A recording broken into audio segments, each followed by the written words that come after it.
ನೀವು ನೋಡ್ತಾ ಇರೋ ಈ ಎತ್ತರದ ಗೋಪುರ ಬರೀ ದಾರಿ ದೀಪವಲ್ಲ, ಇದು ಎಷ್ಟೋ ಸಾವು ಬದುಕಿನ ನಡುವಿನ ಗೋಡೆ. ಸಮುದ್ರದ ಹಸಿವಿನಿಂದ ಹಡಗುಗಳನ್ನ ಉಳಿಸೋ ಈ ಲೈಟ್ ಹೌಸ್ ಒಳಗಿನ ಜೀವನ ನಾವಂದುಕೊಂಡಷ್ಟು ಸುಲಭವಿಲ್ಲ. ಇಲ್ಲಿನ ಒಬ್ಬ ಕೀಪರ್ ಮಾಡುವ ಸಣ್ಣ ತಪ್ಪು ಸಾವಿರಾರು ಜನರ ಪ್ರಾಣವನ್ನೇ ಬಲಿ ಪಡೆಯಬಹುದು. ಈ ವಿಡಿಯೋದಲ್ಲಿ ನಾನು ಜಗತ್ತಿನ ಮತ್ತೆ ನಮ್ಮ ಕರ್ನಾಟಕದ ಅತಿ ಭಯಾನಕ ಲೈಟ್ ಹೌಸ್ಗಳ ರಹಸ್ಯವನ್ನ ಬಿಚ್ಚಿಡ್ತೀನಿ. ಹೌದು, ನಾನು ಮಾತನಾಡ್ತಾ ಇರೋದು ಲೈಟ್ ಹೌಸ್ ಬಗ್ಗೆ. ಆದ್ರೆ ನೀವೆಂದಾದ್ರೂ ಯೋಚನೆ ಮಾಡಿದ್ದೀರಾ ಇದನ್ನ ನಿರ್ಮಿಸಲು ಅಸಲಿ ಕಾರಣ ಏನು ಎಂದು? ಅಲ್ಲಿ ಕೆಲಸ ಮಾಡುವ ಮನುಷ್ಯ ಅಸಲಿಗೆ ಏನ್ ಮಾಡ್ತಾನೆ, ಆತನಿಗೆ ಸಂಬಳ ಎಷ್ಟು ಸಿಗುತ್ತೆ, ಮತ್ತೆ ಎಲ್ಲಕ್ಕಿಂತ ದೊಡ್ಡ ವಿಷಯ ಲೈಟ್ ಹೌಸ್ ನ ಕಾಯುವವನು ಯಾರಾಗಬಹುದು? ಇದಕ್ಕೆ ಯಾವುದಾದ್ರೂ ವಿಶೇಷ ಅರ್ಹತೆ ಬೇಕಾ ಅಥವಾ ಯಾರಾದ್ರೂ ಈ ಕೆಲಸವನ್ನ ಮಾಡಬಹುದಾ? ಈ ವಿಡಿಯೋದಲ್ಲಿ ನಾನು ನಿಮ್ಮನ್ನ ಲೈಟ್ ಹೌಸ್ ನ ಅಂಚಿನವರೆಗೂ ಕರೆದೊಯ್ತೇನೆ. ಆದ್ದರಿಂದ ಕೊನೆ ತನಕ ಜೊತೆಯಲ್ಲಿರಿ.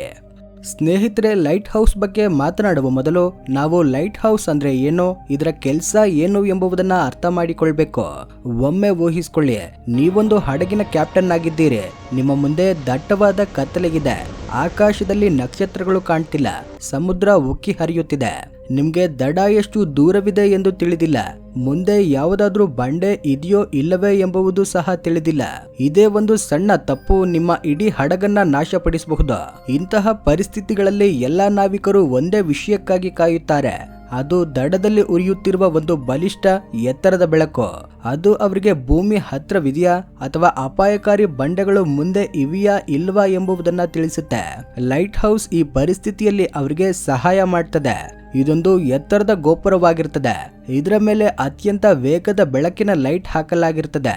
ಇದರಿಂದ ಸಮುದ್ರದಲ್ಲಿ ಚಲಿಸುತ್ತಿರುವ ಹಡಗುಗಳಿಗೆ ದೂರದಿಂದಲೇ ದಡ ಕಾಣಿಸಲಿ ಎಂದು. ಹಿಂದಿನ ಕಾಲದಲ್ಲಿ GPS ಇರಲಿಲ್ಲ, ರಾಡಾರ್ ಇರಲಿಲ್ಲ, ಬರೀ ಈ ಲೈಟ್ ಹೌಸ್ ಮಾತ್ರ ಇತ್ತು. ಅದು ನಾವಿಕರ ಜೀವ ಉಳಿಸುತ್ತಿತ್ತು. ಅದಕ್ಕಾಗಿಯೇ ಸಮುದ್ರದ ತೀರಗಳಲ್ಲಿ, ಬಂಡೆಗಳ ಹತ್ರ ಅಥವಾ ದೂರದ ದ್ವೀಪಗಳಲ್ಲಿ ಎಲ್ಲಿ ಅಪಾಯ ಎಲ್ಲಕ್ಕಿಂತ ಹೆಚ್ಚಾಗಿರ್ತದೆಯೋ ಅಲ್ಲಿ ಈ ಲೈಟ್ ಹೌಸ್ ಗಳನ್ನ ನಿರ್ಮಿಸಲಾಗ್ತದೆ. ಯಾಕಂದ್ರೆ ಇಲ್ಲಿ ಹಡಗುಗಳು ಡಿಕ್ಕಿ ಹೊಡೆಯೋ ಅಪಾಯ ಹೆಚ್ಚಾಗಿರುತ್ತೆ.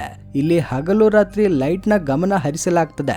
ಕೆಲ ಜಾಗಗಳಲ್ಲಿ ಹಾರ್ನ್ಗಳು ಇರುತ್ತವೆ, ಅವು ಮಂಜಲ್ಲಿ ಶಬ್ದ ಮಾಡಿ ದೋಣಿಗಳನ್ನ ಎಚ್ಚರಿಸುತ್ತವೆ. ಇದಲ್ಲದೆ ಹವಾಮಾನದ ಮೇಲ್ವಿಚಾರಣೆಯನ್ನು ಮಾಡಲಾಗ್ತದೆ. ಇವೆಲ್ಲವನ್ನ ಲೈಟ್ ಹೌಸ್ ಕೀಪರ್ ಅಂದ್ರೆ ಅಲ್ಲಿ ವಾಸಿಸೋ ಮನುಷ್ಯ ಮಾಡ್ತಾನೆ. ಆತನು ಪ್ರತಿಯೊಂದು ವಿಷಯವನ್ನ ನೋಡ್ಕೋಬೇಕಾಗ್ತದೆ.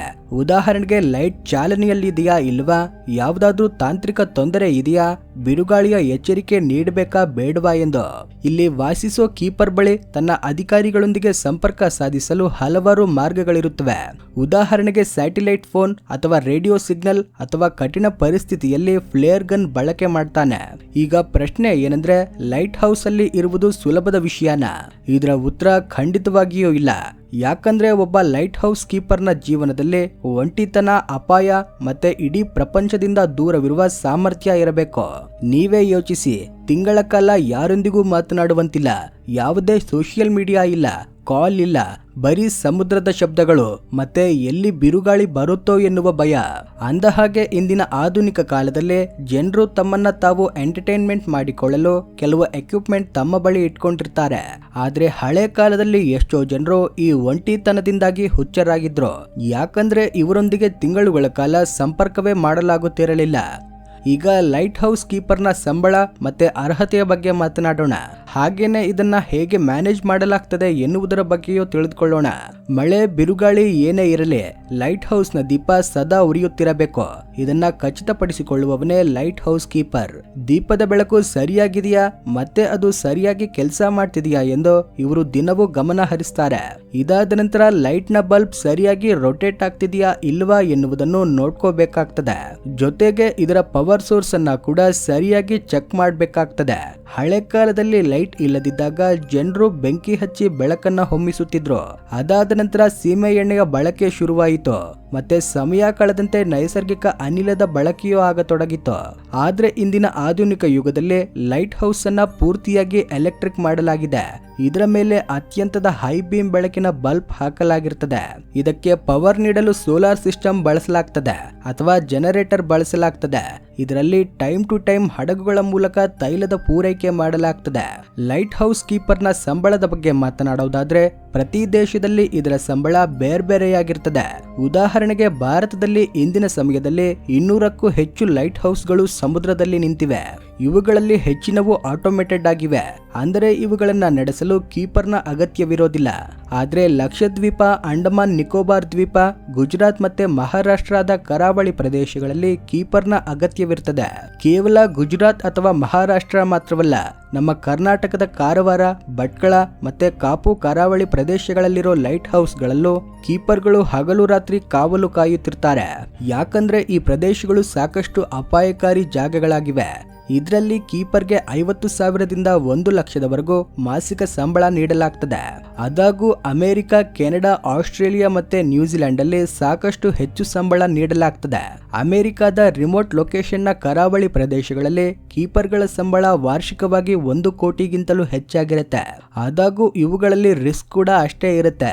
ಲೈಟ್ ಹೌಸ್ ಕೀಪರ್ನ ಕೆಲಸಕ್ಕಾಗಿ ಮನುಷ್ಯನು ಪೂರ್ತಿಯಾಗಿ ಫಿಟ್ ಮತ್ತೆ ಸಾಹಸಿಯಾಗಿರ್ಬೇಕು. ಜೊತೆಗೆ ಆತನಿಗೆ ಎಲೆಕ್ಟ್ರಿಕ್ ಲೈನ್ ಬಗ್ಗೆ ಮಾಹಿತಿ ಇರಬೇಕು.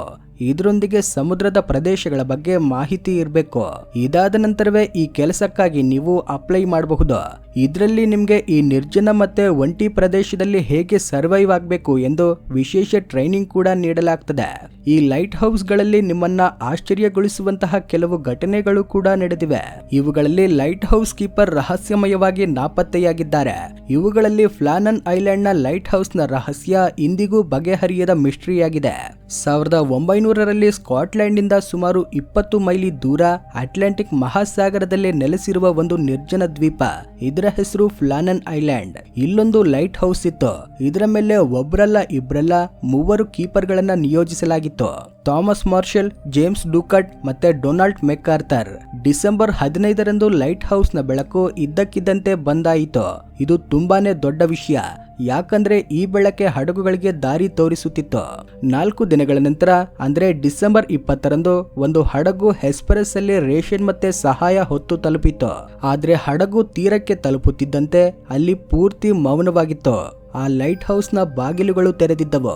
ಹಡಗಿನ ಸಿಬ್ಬಂದಿ ಲೈಟ್ ಹೌಸ್ ನ ಒಳಗೆ ಹೋದಾಗ ಅವರಿಗೆ ಯಾರೂ ಸಿಗಲಿಲ್ಲ. ಆದ್ರೆ ಊಟ ಟೇಬಲ್ ಮೇಲೆಯೇ ಬಿದ್ದಿತ್ತು ಮತ್ತೆ ಕುರ್ಚಿಗಳು ಚೆಲ್ಲಾಪಿಲ್ಲಿಯಾಗಿ ಬಿದ್ದಿದ್ದವು. ಗಡಿಯಾರ ಬಂದಾಗಿತ್ತು ಮತ್ತೆ 3 ಕೀಪರ್ಗಳ ಜಾಕೆಟ್ಗಳು ಗೋಡೆಗಳ ಮೇಲೆ ನೇತಾಡುತ್ತಿದ್ದವು.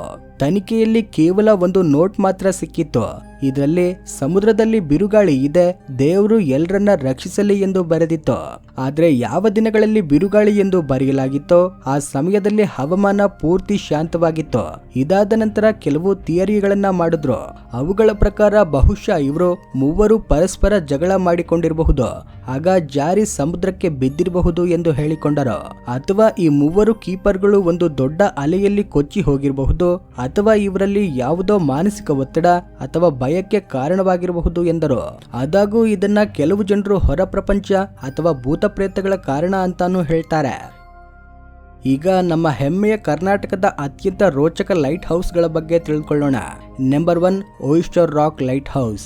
ಇದು ಕಾರವಾರದ ಸಮುದ್ರ ತೀರದಿಂದ ಸುಮಾರು 11 ಕಿಲೋಮೀಟರ್ ದೂರದಲ್ಲಿ ಅರಬ್ಬಿ ಸಮುದ್ರದ ಮಧ್ಯದಲ್ಲಿರುವ ಒಂದು ನಿರ್ಜನ ದ್ವೀಪದ ಮೇಲಿದೆ. ಇದರ ಹೆಸರು ಓಯಿಸ್ಟರ್ ರಾಕ್ ಲೈಟ್ ಹೌಸ್. ಈ ಲೈಟ್ ಹೌಸ್ ಯಾಕೆ ಇಷ್ಟೊಂದು ವಿಶೇಷ ಮತ್ತೆ ವಿಭಿನ್ನ ಅಂದ್ರೆ, ನಂಬರ್ 1, ಬ್ರಿಟಿಷರ ಕಾಲದ ನಿರ್ಮಾಣ. ಇದನ್ನ 1860ರ ಸುಮಾರಿಗೆ ಬ್ರಿಟಿಷರು ನಿರ್ಮಿಸಿದರು. ಆಗಿನ ಕಾಲದಲ್ಲಿ ಈ ದ್ವೀಪಕ್ಕೆ ಸಿಮೆಂಟ್, ಮರಳು ಮತ್ತೆ ದೊಡ್ಡ ದೊಡ್ಡ ಕಲ್ಲುಗಳನ್ನ ದೋಣಿಗಳ ಮೂಲಕ ಸಾಗಿಸುವುದು ಎಷ್ಟು ಅಪಾಯಕಾರಿಯಾಗಿತ್ತು ಅಂದರೆ ಈ ಲೈಟ್ ಹೌಸ್ ಕಟ್ಟಲು ಸುಮಾರು 4 ವರ್ಷಗಳೇ ಬೇಕಾಯಿತು. ನಂಬರ್ 2, ನಿರ್ಜನ ದ್ವೀಪದ ಒಂಟಿತನ.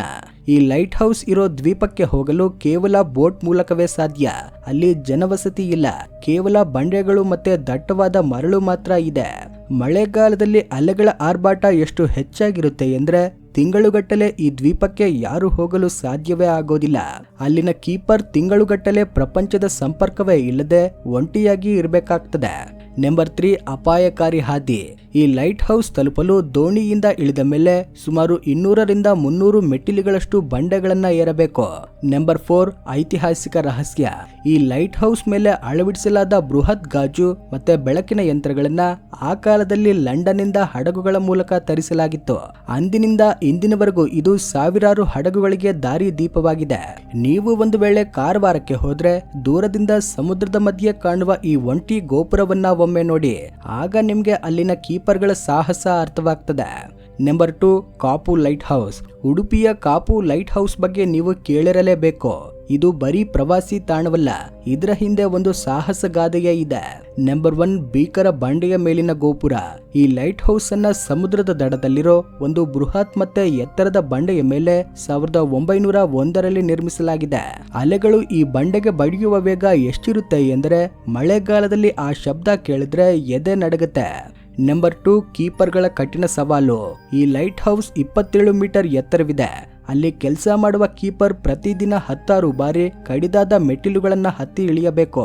ಹಿಂದೆ ವಿದ್ಯುತ್ ಇಲ್ಲದಿದ್ದಾಗ ಕೀಪರ್ ಬೆಂಕಿ ಹಚ್ಚಿ ದೀಪ ಉರಿಯುವಂತೆ ನೋಡಿಕೊಳ್ಬೇಕಿತ್ತು. ಒಂದು ವೇಳೆ ದೀಪ ಆರಿ ಹೋದ್ರೆ ಸಮುದ್ರದ ನಡುವೆ ಇರೋ ಬಂಡೆಗಳಿಗೆ ಹಡಗುಗಳು ಡಿಕ್ಕಿ ಹೊಡೆದು ಸಾವಿರಾರು ಜನರ ಪ್ರಾಣ ಹೋಗುವ ಅಪಾಯವಿರುತ್ತಿತ್ತು. ನಂಬರ್ 3 ನೂರಾರು ವರ್ಷಗಳ ಇತಿಹಾಸ. ಇಂದಿಗೂ ಈ ಲೈಟ್ ಹೌಸ್ ಅಲ್ಲಿರೋ ಬೆಳಕು ಸುಮಾರು 45 ಕಿಲೋಮೀಟರ್ ದೂರದವರೆಗೂ ಹಡಗುಗಳಿಗೆ ದಾರಿ ತೋರಿಸುತ್ತೆ. ಈ ಲೈಟ್ ಹೌಸ್ ಇಲ್ಲದಿದ್ರೆ ಕಾಪು ತೀರದ ಈ ಅಪಾಯಕಾರಿ ಬಂಡೆಗಳು ನೂರಾರು ಹಡಗುಗಳನ್ನ ಸಮುದ್ರದ ಪಾಲಾಗಿಸುತ್ತಿದ್ದವು. ಇಂದಿಗೂ ಇಲ್ಲಿನ ಕೀಪರ್ಗಳು ಆ ಬೋರ್ಗರಿಯುವ ಸಮುದ್ರದ ನಡುವೆ ಒಂಟಿಯಾಗಿ ನಿಂತು ನಾವಿಕರ ಜೀವ ಉಳಿಸುತ್ತಿದ್ದಾರೆ. ನೋಡಿದ್ರಲ್ವಾ ಸ್ನೇಹಿತರೆ ಲೈಟ್ ಹೌಸ್ ಬಗ್ಗೆ ಒಂದಿಷ್ಟು ಮಾಹಿತಿಯನ್ನ. ಈ ವಿಡಿಯೋ ನಿಮ್ಗೆ ಇಷ್ಟವಾಗಿದ್ರೆ ಲೈಕ್ ಮಾಡಿ, ಶೇರ್ ಮಾಡಿ, ನಿಮ್ಮ ಅಭಿಪ್ರಾಯವನ್ನ ಕಮೆಂಟ್ ಮುಖಾಂತರ ತಿಳಿಸಿ. ಈ ರೀತಿ ಇಂಟ್ರೆಸ್ಟಿಂಗ್ ಅಂಡ್ ಇನ್ಫಾರ್ಮೇಟಿವ್ ವಿಡಿಯೋಗೋಸ್ಕರ ನಮ್ಮ ಚಾನಲ್ಗೆ ಸಬ್ಸ್ಕ್ರೈಬ್ ಮಾಡ್ಕೊಳ್ಳಿ.